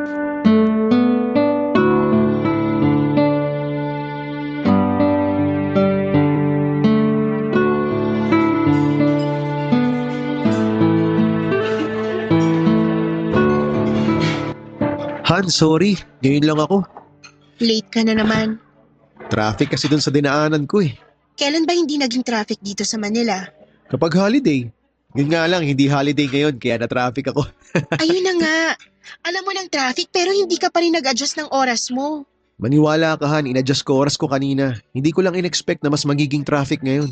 15 ngayon, Dylan. Araw ng sweldo ng ibang empleyado kaya dapat naisip mo na mas magiging traffic nga. Tapos dito mo pa ako niyaya sa malayong restaurant para mag-dinner? Eh di ba sabi mo, favorite mo yung kanilaw ni pasta nila dito? Oo nga. Pero ang layo kasi nito sa bahay namin. Buti sana kung sinundo mo ako mula sa bahay namin papunta dito. Mas lalo tayong maiipit sa traffic kung pinuntahan pa kita kanina sa bahay nyo. Pero kung inagahan mong alis sa apartment, hindi tayo maiipit sa traffic. Ang tagal ko kaya naghintay dito sa restaurant. At kung alam ko lang na 30 minutes kang malilate, hindi na lang sana ako umalis ng maaga sa bahay. Han, nagsorry na ako di ba? Ano palang in-order mo? Nagugutom na talaga ako eh. Umorder ako ng buttered shrimp, cannelloni pasta at roasted chicken. Hindi ka umorder ng barbecue o chop suey? Wala ka namang sinabi na umorder ako noon. Nung tumawag ako kanina para itanong kung anong gusto mong pagkain. Pero di ba sinabi ko sa'yo, nakagabi pa ako nagkikrave ng barbecue nila dito sa resto na to? Oo nga, pero hindi mo nga sinabi na umorder noon kanina. Ang sabi mo lang ako nang bahalang umorder ng pagkain natin. Kasi ang akala ko, maaalala mo yung sinabi ko sa'yo kagabi. Han, hindi ko na kasalanan kung hindi ko na maalala yon. Tambak ako ng trabaho kahapon na magkausap tayo sa cellphone. Paano ko pa matatandaan yun? Kung sinabi mo na lang sana kanina na umorder ako ng barbecue chop suey, edi sana wala na tayong pinagtatalunan ngayon. Tsaka Han, pwede mo pa naman yan i-order sa waiter. Sandali nga, tatawagin ko ng waiter para… Hindi na, wag na. Hayaan mo na. Okay na yung mga in-order mo. Baka mas matagalan pa bago tayo makakain pag umorder ka ng panibago. Kesa kumakain na tayo, maghihintay pa tayo na ma-serve yung barbecue. Pagod na ako. Wala na akong patience maghintay. Gusto ko na talagang kumain. Hintayin na lang natin yung pagkain. Ihahatid na rin yun ng waiter. Birthday nga pala ni Mami next week. Sunday yun at alam ko na wala kang pasok sa trabaho. Wala nga akong pasok nun, pero may basketball game kami ng mga pinsan ko tuwing linggo, di ba? Alam mo naman yun. Baka naman pwedeng hindi ka muna pumunta sa basketball game nyo na yun. Hindi pwede. Nakapangako na ako sa kanila eh. Pero ine-expect na ni Mami na nasa bahay ka sa birthday niya. Darating din kasi nun sina Lola at ibang kamag-anak namin. Yung iba sa kanila gusto ko rin makilalahan. Han, alam mo naman na introvert ako eh. Hindi ako mahilig makisalamuha sa ibang tao. Hindi ako magaling makipag-usap. Ayoko ng mga ganyan. Introvert, pero pagdating sa barkada at mga pinsan mo, ang taas palagi ng energy mo. Eh syempre, matagal ko na silang kilala eh. Eh yung mga kamag-anak mo, hindi ko naman sila kilala. Kaya talagang hindi ako magiging komportable na makasama sila. Wag mo na akong pilitin na kausapin yung mga yun. Eh paano mo nga sila makikilala kung hindi ka naman pumupunta sa mga family gathering namin? Pero kapag family mo naman ang may celebration, palagi akong present. Alam mo, Dylan, minsan ang unfair mo na talaga sa akin. Ang unfair na ng ginagawa mo sa relasyon natin. Papa Dudut, totoo nga ang sinasabi nila na hindi mo basta-basta makikilala ang isang tao kapag hindi mo siya nakakasama ng matagal. Dahil noong nililigawan pa lamang ako ni Dylan ay wala siyang ibang pinakita sa akin kung hindi yung magagandang side lamang ng ugali niya. Oo, naging mabait pa rin naman siya sa akin at gentleman noong boyfriend ko na siya. Pero doon na rin nagsimula na mas makilala ko siya. Bukod sa hindi niya pagsama-sama sa akin sa mga family gathering, Papa Dudut, ay isa rin sa mga pinaka na dismaya ako sa ugali niya ay yung pagiging palagi niyang late sa mga date naming dalawa. Hindi siya nauubusan ng dahilan sa tuwing malilate siya ng dating sa usapan namin. Traffic, nasiraan siya ng motor, hindi niya napansin ang oras at kung ano-ano pa. Papa Dudut, dalawang beses pa lamang kaming nagkaroon ng pagkakataon na magregalo sa isa't isa. Yon ay nang niregaluhan ko siya ng relo para lang maging on time siya sa mga date namin. Hindi naman yun palagi nangyayari na late siya pero madalas, as in madalas talaga, Papa Dudut, ay lagi siyang nalilate. Pakiramdam ko noon ay ako lamang ang nag-e-effort sa aming dalawa at dahil alam niya na mas mahaba ang pasensya ko at mabilis akong masuyo. Hindi pwedeng mawawalan kami ng date sa isang buwan nang dahil meron siyang idadahilan na dahilan kung bakit siya nalilate. Pakiramdam ko ay lagi ako nagpaparaya sa kanya, Papa Dudut, ng mga panahong yon. Barangay Love Stories. Barangay Love Stories. Papa Dudut, kahit gaano kahaba ang pasensya ng isang tao ay may limitasyon din ang lahat. Pati na minsan ang pagmamahal at nararamdaman natin. Hindi ka agad nauubos at nawawala ang pagmamahal pero Papa Dudut, marunong talagang mapagod ang puso natin. Lalo na kung paulit-ulit na lamang tayong nasasaktan at nagiging kawawa sa isang relasyon. Dahil kahit gaanong pagmamahal ang meron tayo ay talagang nakakapagod kapag ikaw lang ang nag-i-effort. Kahit naging madalas ang pagkatalo namin ni Dylan sa pagiging late niya sa usapan namin ay hindi pa rin siya nagbago. Hindi lang naman tungkol sa pagiging late niya ang madalas naming pag-awayan ni Dylan, Papa Dudut. Dahil lumalabas na nga ang totoong ugali niya. Mas marami na kaming hindi na pagkakasunduan. Kasama na doon yung hindi niya pakikisama sa pamilya ko. Si Dylan ang first boyfriend ko at umasa ako noon na sana ay siya na rin ang maging last boyfriend ko dahil gusto ko na siya ang makasama ko sa panghabang buhay. Pero habang tumatagal na mas nakikilala ko siya, mas nararamdaman ko rin na hindi pala talaga siya ang ideal man ko. Kung noong magkarelasyon pa lamang kami ay bilang mag-boyfriend-girlfriend ay hindi na niya kayang pakisamahan ang mga magulang ko. Paano pa kaya kapag kasal na kami? Kaya naman habang tumatagal ay mas nagiging madalas na ang pag-aaway naming dalawa, Papa Dudut.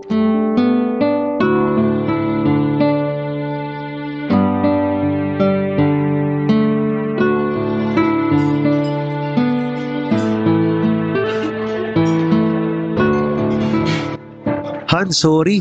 Ngayon lang ako. Late ka na naman. Traffic kasi dun sa dinaanan ko eh. Kailan ba hindi naging traffic dito sa Manila? Kapag holiday. Yun nga lang, hindi holiday ngayon kaya na-traffic ako. Ayun na nga. Alam mo ng traffic pero hindi ka pa rin nag-adjust ng oras mo. Maniwala ka Han, in-adjust ko oras ko kanina. Hindi ko lang in-expect na mas magiging traffic ngayon. 15 ngayon, Dylan. Araw ng sweldo ng ibang empleyado kaya dapat naisip mo na mas magiging traffic nga.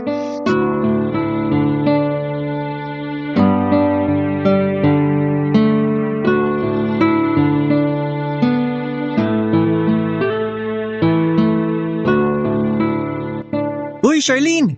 Buti na abutan pa kita dito sa pantry. Pasabay akong kumain ha. Sige lang. Mahaba pa naman ang oras ng lunch break ko. Late ka na nga rin palang nakapag-lunch break kanina. Grabe kasi mga pinagawa sa atin kanina. Tinambakan talaga tayo ng trabaho. Ganun talaga kapag ganitong huling linggo na ng buwan, ang daming report at deadline na dapat ayusin. Ang lalim ng buntong hininga mo ah. Parang wala nang kinalaman sa trabaho. Aba, hindi sumagot. Ibig sabihin tama ako. Tama na ano?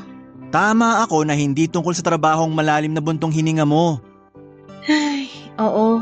Kasi sanay naman na ako sa tambak na trabaho sa opisina natin. Gusto mo bang hulaan kung totoong dahilan? O magkakwento ka na lang? Gio, isa lang naman ang dahilan kung bakit ako bumubuntong hininga ng ganito kalalim. Ang boyfriend mong si Dylan at wala nang iba. Tama ako, di ba? Oo, Nag-away kayo? nag-away na naman kaming dalawa. Alam mo, minsan nga, mas nakakapagtaka kapag hindi kami nag-aaway. Kasi parang routine na ng relasyon namin ang pagtalunan ultimong tungkol sa napakaliit na bagay lang, paulit-ulit na maliit na bagay. Baka naman kasi kulang lang kayo sa communication. Araw-araw naman kami nag-uusap. Ano pang kulang doon? Iba naman kasing communication yung sinasabi ko. Hindi to basta usap. Dapat kapag nag-uusap kayo, sinusubukan nyo ring intindihin ng isa't isa at pag-usapan ng mga issue na meron kayo. Para naman saan? Para mag-away lang ulit kami? Para maintindihan nyo kung ano bang punot dulo ng palagi nyo pinag-aawayan. Ang sabi mo nga kanina, di ba? Halos paulit-ulit lang yung dahilan. Kaya bakit hindi nyo pag-usapan ng maayos? Kasi hindi rin naman siya marunong mag-adjust sa issue ng relasyon namin. Gusto niya na palaging siya yung nasusunod at nagkokontrol sa relasyon naming dalawa. Baka naman kasi sinanay mo na maging ganun siya sa relasyon nyo. Hindi ko alam. Pero siguro nga kasi ayoko talaga nang nakikipag-away ng matagal. Kumbaga, kapag nag-aaway kami, sa huli ako rin yung unang tumatawag para makipagbati sa kanya. O kaya, kapag nag-sorry siya, okay na agad sa akin ang lahat para tapos ng away. Pareho pala tayo. Kasi ganyan na ganyan din ako sa asawa kong si Janice. Kapag nag-aaway kami tungkol sa maliliit na bagay, ako rin ang palaging gumagawa ng paraan para magkabati kaming dalawa. Ano namang pinag-aawayan niyo ng asawa mo? Dalawang bagay lang naman. Kung hindi tungkol sa pera, tungkol naman sa pag-aasikaso sa mga bata. Eh, di ba ikaw lang ang nagtatrabaho sa bahay niyo? Oo, at gusto niya na pati pag-aasikaso sa 3 anak namin, ginagawa ko. Alam mo, wala naman akong problema doon kasi alam ko na responsibilidad ko rin ang mga anak namin. Pero may mga pagkakataon kasi na kahit pagod ako sa trabaho, pinapasa niya pa rin sa akin pati ng pagpapalitan diaper ng bunsong anak namin. Alam mo yung stress na ako sa overtime at pagod sa trabaho? Tapos aabutan kong makalat ang bahay namin, maingay ang mga bata, at wala pang lutong pagkain para sa hapunan. Grabe, nangyari lahat yun? Oo, muntik na nga akong sumabog ng gabi na yun eh. Ang ibig kong sabihin, yung galit ko. Pero ayun, nakontrol ko naman kahit paano. Nag-away kami, pero kagaya ng sabi ko kanina, ako rin ang palagi nakikipag-ayos. Ako nagsusorry, at ang ending nun, ako pa rin ang kikilos para sa mga gawaing bahay na hindi niya nagawa. Nakakapagod pero wala eh. Kasi mahal natin sila, kaya hindi natin sila kayang tiisin.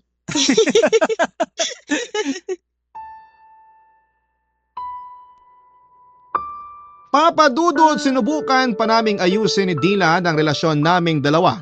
Pero hindi pa rin natigil ang paulit-ulit na pagtatalo naming dalawa at lumalaki ang isyu namin sa isa't isa. Ultimo, ang hindi pagte-text o pagtawag ay pinag-aawayan na namin. Malit na mga bagay na alam naming walang kwenta pero pinagsisimula ng away naming dalawa. At sa mga oras na nag-aaway kami, ang kaibigan at katrabaho kong si Gio ang naging madalas na kausap ko tungkol sa magulong relasyon namin ni Dylan. Papa Dudut, hindi nagtagal ay tuluyan nang natapos ang relasyon namin ni Dylan. Mahirap po at masakit din yon para sa akin dahil nga si Dylan ang first boyfriend ko. Noon pa lang ay marami na akong plano para sa aming dalawa. Mga plano na akala ko ay sabay naming tutuparin. Pero may mga bagay na hindi natin pwedeng ipilit lalo na kapag pareho na kayong nagkakasakitan. Hindi man ang pisikal, pero iba kasi kapag paulit-ulit na tayong nasasaktan ng emosyonal. Mas malalim ang sugat na naiiwan nito sa atin. Mas malalim yung sakit, pero sa huli wala naman tayong ibang pagpipilian, Papa Dudut, kung hindi ang umusad kahit na mahirap talagang gawin ang bagay na yon.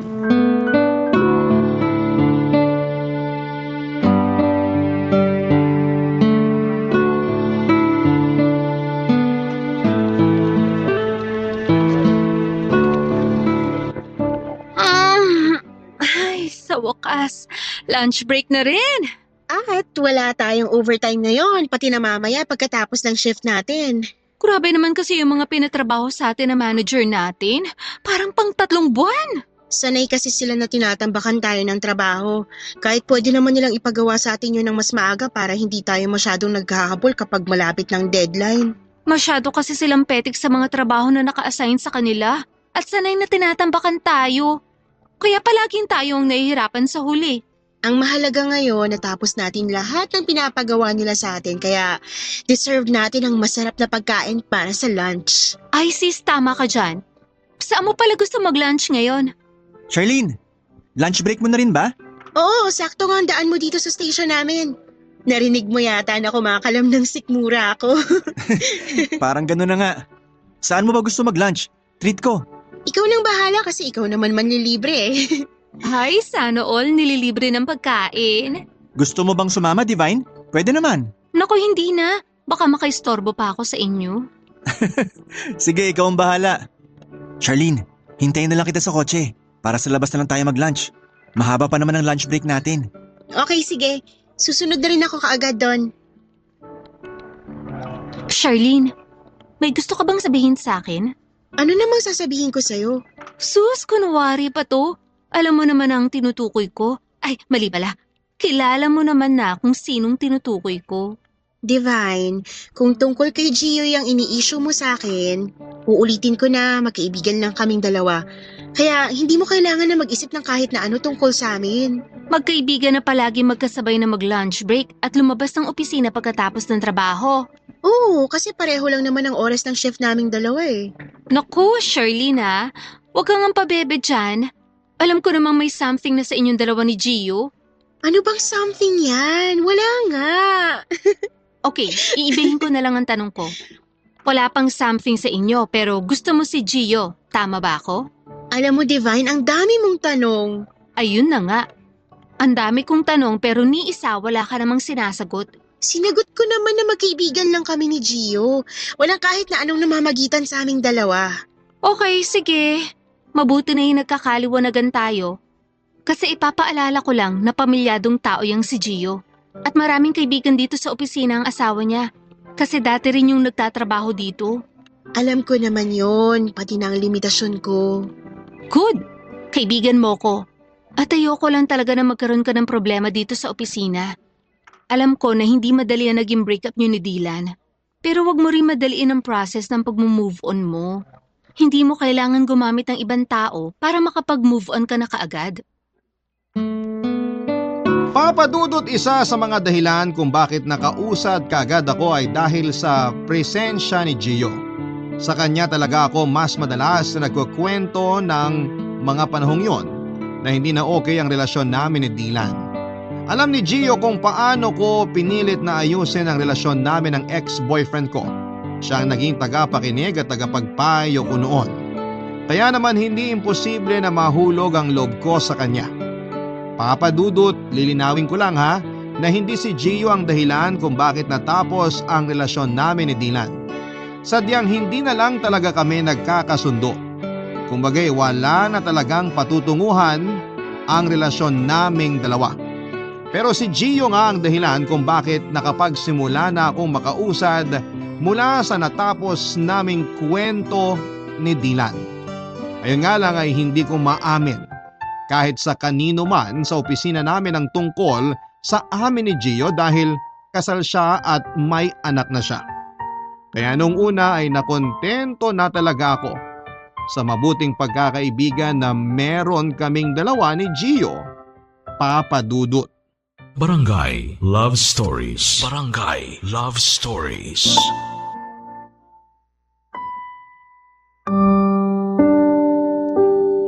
Papadudot, isa sa mga dahilan kung bakit magaan ang loob ko kay Gio at madalas akong nagkukwento sa kanya noon dahil ng mga oras na yon ay nagkukwento rin siya na hindi na maayos ang relasyon nila ng asawa niya. Minsan niya raw kasing nahuli na may iba itong karelasyon at sinabi niya na kung wala lang silang anak ay hiniwalayan na raw niya kaagad ang asawa niya. Pero nakiusap daw ang asawa niya na muling ayusin ang relasyon nila para sa kanilang mga anak. Pinagbigyan niya ang hiling nito pero hindi na muli pang naibalik ang tiwala niya dito. Mula nga noon, Papa Dudut, ay naging madalas na ang pag-aaway nilang dalawa ng asawa niya. Kaya sa akin niya rin madalas na kinukwento ang mga problema niya.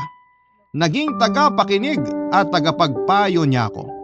Kaya hindi nakapagtataka na sabay na nahulog ang loob namin sa isa't isa. At nang aminin niya sa akin na may espesyal na siyang nararamdaman para sa akin, hiwalay na kami noon ni Dylan at balak na rin niyang makipaghiwalay sa asawa niya. Pero dahil nga sa anak nila ay hindi niya yon kaagad nagawa, kaya nagsimula ang isang maling relasyon sa aming dalawa. Dati rin palang nagtatrabaho ang asawa ni Gio sa kumpanya namin, kaya maraming nakakakilala dito.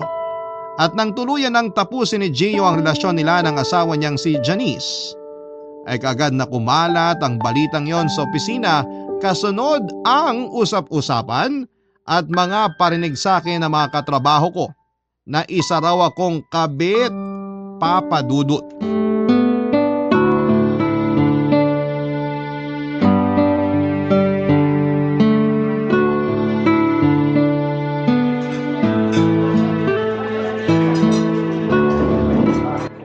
Buti na lang hindi tayo ngayon sa pantry nag-lunch kasi sigurado na pagchichismisan na naman tayo ng mga tao doon.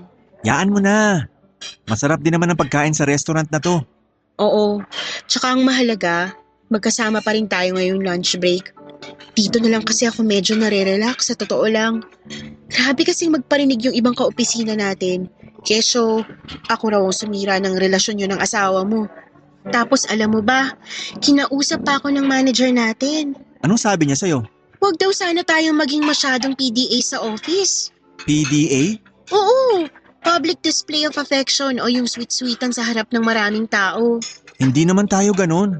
Ayun na nga ang sabi ko sa manager natin. Professional tayo pagdating sa trabaho.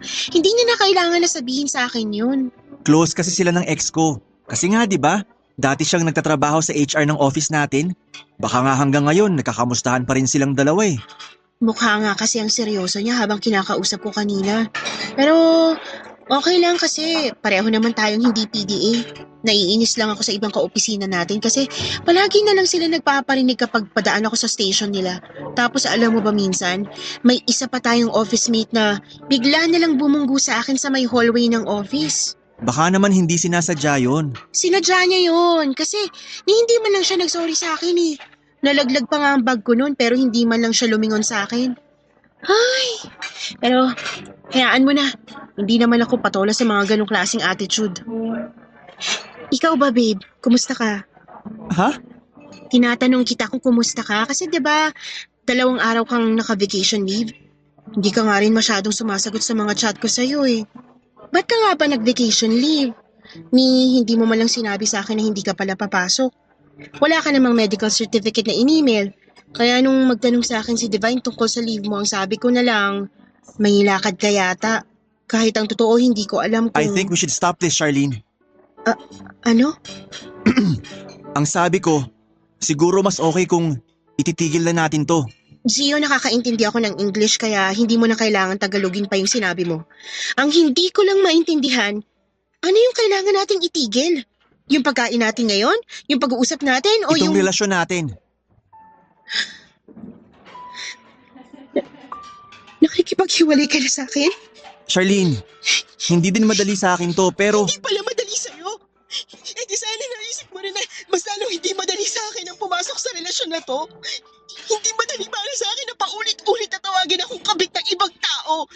Na marinig na isa akong home record kahit ang totoo, siraan na ang relasyon niyo bago pa ako pumasok sa eksena ng buhay niyo. Pero nilunok ko ang lahat ng hirap na yun, Gio. Nilunok ko kasi minahal kita. Tapos ano? Tapos ganito na bigla mo nalang ibabasura lahat ng effort ko? hindi ko naman binabasura kung ano man ang meron sa ating dalawa. Maniwala ka sa akin, nahihirapan din talaga ako. Pero kasi, masyado na akong iniipit ni Janice. Ni ayaw niyang ipakita sa akin ng mga anak namin mula nung maghiwalay kami. Pati yung parents ko, inaaway na ako. Lahat sila, pinagtutulungan ako dahil lang sa nakipaghiwalay ako kay Janice. Pero di ba ang sabi mo ako nang mahal mo? Oo, Kung totoo yun, bakit hindi mo magawang maipaglaban yung pagmamahal na yan? kasi nga mahirap yung sitwasyon nating dalawa. Sa'yo na nang galing, di ba? Pinagtutulungan ka ng mga kaopisina natin. At ganun din ang ginagawa sa akin ng pamilya ko. Kaya alam ko na parehong matatahimik ang buhay natin sa oras na magawa na nating itama ang lahat.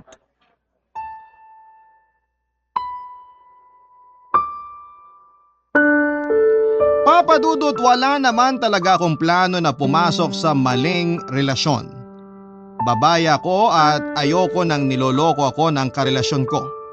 Walang sino man ang gusto na lokohin sila ng karelasyon nila. Kaya lang ay naipit lang talaga kaming dalawa sa sitwasyon na hindi na kami kaagad makalabas. Nahulog ang loob namin ni Gio sa isa't isa sa hindi pa tamang oras. Nang aminin niya nga sa akin na gusto niya ako ay hindi ko naman kaagad sinagot ang nararamdaman niya noon. Sinabi ko sa kanya na mali ang nararamdaman niya. Oo, inamin ko na gusto ko rin siya. Pero ilang araw din akong umiwas sa kanya. Nahirapan din ako noon dahil nasanay na ako na palagi siyang kausap at kasama kapag hindi oras ng trabaho. Kaya naman sa ilang beses na panunuyo niya sa akin, tuluyan na rin akong bumigay at pumayag na pumasok sa maling relasyon. Pero nangako siya sa akin na hindi niya ako gagawing kabit ng pangmatagalan.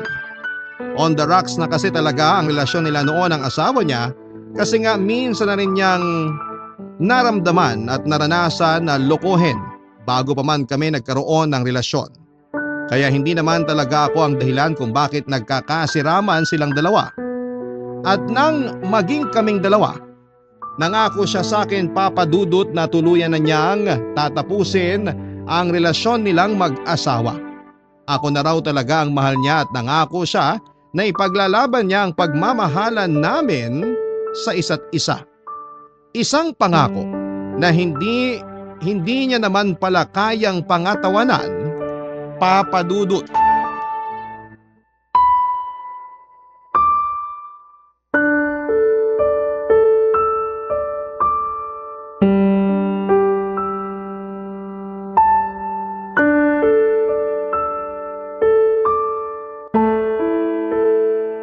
Sigurado ka bang magre-resign ka na talaga, Charlene? Oo, nakapagpasa na rin ako ng resignation letter ko ng isang araw. Tinanggap naman kaagad ng manager natin kasi nga syempre, kaibigan yun ng ng asawa ni Gio. Kaya pala parang ang saya ng mood niya sa office kanina. Pero papasok ka naman, di ba? Ha? Hindi na ako babalik sa office. Bakit naman? Ayoko na ring bumalik kasi alam ko na maraming mga marites ang naghihintay sa akin doon para mapag-usapan nila ako ng harap-harapan. Pero kailangan mo pa mag-render ng 1 buwan pagkatapos mo magpasa ng resignation letter. Immediate resignation ang ginawa ko, Divine. At kagaya ng sinabi ko kanina, pumayag naman agad ang manager natin na umalis ako sa kumpanya. Mas okay na nga raw yun kasi nga hindi na magandang usap-usapan tungkol sa akin. Ang sabi pa niya, mas makakabuti na rin daw sa peace of mind ko ang umalis sa trabaho. Grabe! Sinabi yun ng manager natin? Oo, pero hayaan mo na. May point naman siya sa sinabi niya. May favor na lang ako sa'yo, Divine. Ano yun? Pwede bang ikaw na lang ang kumuha ng gamit ko sa table ko tsaka sa locker ko? Ibibigay ko na lang sa iyo yung passcode ng locker ko para mabuksan mo. Konti lang naman yung gamit ko doon kaya hindi ka na mahihirapan na kunin ang mga yon. Pasensya na sa abala ah. Ayos lang, ano ka ba? Hindi ka abala sa akin. Thank you. Wala yun. Pero may tanong ako. Kumusta ka na ba? Ayos lang. Ayos lang naman ako. Sigurado ka? Charlene, alam ko na 1 linggo pa lang mula nang sabihin mo sa akin na nakipaghiwalay na sa'yo si Gio. Kung kailangan mo ng kausap, andito lang ako palagi, okay? Alam ko naman yon at malaki ang tiwala ko sa'yo kaya ikaw rin ang unang nakaalam ng tungkol sa amin ni Gio. Basta, huwag ka mag-alala sa akin, okay lang talaga ako. O sige na, baba ko muna tong tawag. Salamat ulit, Divine. Bye!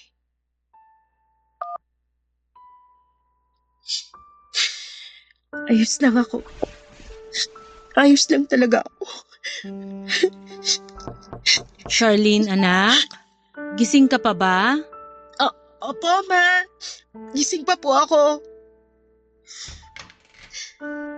Gumawa kasi ko ng mainit na tsaa. Nagbabaka sakali lang ako nagising ka pa kaya dinala na rin kita. Eto oh. Salamat po, Ma. Ang bango po nitong tsaa. Oo, at masarap din yan. Hindi ganong mapait. Palamigin mo muna ng konti para hindi ka mapaso kapag ininom mo na. Sige po. Ilalagay ko po muna dito sa maliit na lamesa ko. Anak, Yes po, Ma. kumusta ka na ba? Ayos lang naman po ako. Charlene, mula kasi nang sabihin mo na break na kayo ni Gio, hindi ka na nagkwento ng kahit ano sa akin. Kaya sabihin mo ang totoo. Okay ka lang ba talaga?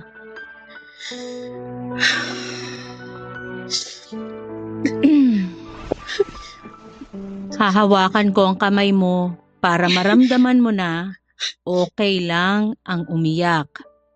Hindi kita huhusgahan. Mama mo ko kaya pwede mong sabihin sa akin lahat ng nararamdaman mo. Alam ko naman po yun, Ma. Kasi nang sabihin ko sa inyo na kasal na sa ibang babae ang bagong boyfriend ko, hindi naman po kayo nagalit sa akin. Dahil sinigurado mo na hiwalay na sila ng asawa niya bago ka pumasok sa relasyon nyo. Pero ang naging tanong ko sa'yo noon, bakit ka pumasok sa bagong relasyon kahit alam mo sa sarili mo na hindi ka pa handa? Kasi yun pong nakita kong paraan para maka-move on na kaagad ako kay Dylan. Naisip ko na kung may bagong lalaki na sa buhay ko, makakalimutan ko na kaagad siya. Nagawa ko naman po yun, Ma. Nagawa ko kalimutan kaagad si Dylan. Oo, tama ka. Pero anong nangyari? Nasaktan ka rin sa lalaking pinalit mo kagad sa kanya, 'di ba? Nasaktan ka kasi pumasok ka sa relasyon kahit hindi ka pa naman talaga handang magmahal uli. Masyado mong minadali ang lahat. Pero alam ko naman na matatag ka, anak. Lahat ng sakit na nararamdaman mo ngayon, malalampasan mo rin to. Makakalimot ka at magagawa mong magmahal uli. Papa Dudut, sa kabila ng maling relasyon na pinasok ko, umasa talaga ako noon na magiging tama rin ang lahat sa aming dalawa. Pinanghawakan ko kasi ang pangako sa akin ni Gio. Pinanghawakan ko na sabay naming tutuparin ang mga plano na binuon naming dalawa. Malalim na kasi ang pagmamahal na nararamdaman ko noon para kay Gio. Yung pagmamahal na handa ko nang awayin ang ibang tao para lamang sa kanya. Yung pagmamahal na ipaglalaban ko hanggang sa huli. Ayun nga lang, ako pala ang hindi kayang ipaglaban ng taong mahal ko. Papa Dudut, aaminin ko na tama si Mommy sa mga sinabi niya. Ginamit ko si Gio para mabilis ako makapag-move on mula sa nagtapos na relasyon namin ni Dylan. Malaki kasi ang pagkakaiba ng ugali nilang dalawa. Nakita ko kay Gio ang mga bagay na hinihiling ko noon na sana ay nasa ugali na lamang ni Dylan. Naramdaman ko na mas napapahalagahan ako ni Gio kumpara noong magkarelasyon pa lamang kami ni Dylan. Pero limitado lang pala ang relasyon na pwedeng magkaroon sa pagitan naming dalawa. Ramdam ko naman na minahal din ako ni Gio, mas matimbang lang talaga siguro ang pagmamahal na meron siya para sa asawa at anak niya. Malaking pagkakamali rin talaga, Papa Dudut, na humanap kaagad ako ng taong pwedeng pumalit kay Dylan sa puso ko. Oo, hindi ko hinanap si Gio at hindi namin pinilit na mahalin ang isa't isa. Nagsimula kasi sa mabuting pagkakaibigan na nauwi sa malalim na pagkakaibigan. Isang maikling kwento na may maagang katapusan. Naisip ko sa huli na okay na rin yon. Marami naman kaming natutunan mula sa isa't isa. May mga bagay at nararamdaman na hindi natin dapat pinaglalabanan mga kapuso. May mga pag-ibig na hindi talaga nakatadhana sa pangmatagalan. At may mga tao na daraan lang talaga sa buhay natin para mag-iwan ng mga aral. Papa Dudut, ngayon ay single pa rin po ako pero masasabi ko na masaya naman ako. Masaya ako na naghihintay para sa tamang tao na darating sa buhay ko. Hanggang ito na lamang po ang sulat ko, ang inyong forever kapuso at kabarangay, Charlene. Ang buhay ay maiwaga, laging may lungkot at saya. Sa Papa Dudut Stories, laging may karamay ka. Mga problemang kaibigan, dito ay pakikinggan ka. Sa Papa Dudut Stories, kami ay iyong kasama. Dito sa Papa Dudut Stories, ikaw ay hindi nag-iisa.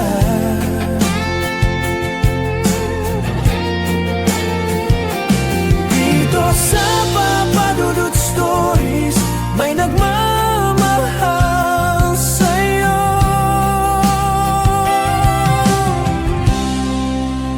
Papa Dudut Stories, Papa Dudut Stories, Papa Dudut Stories.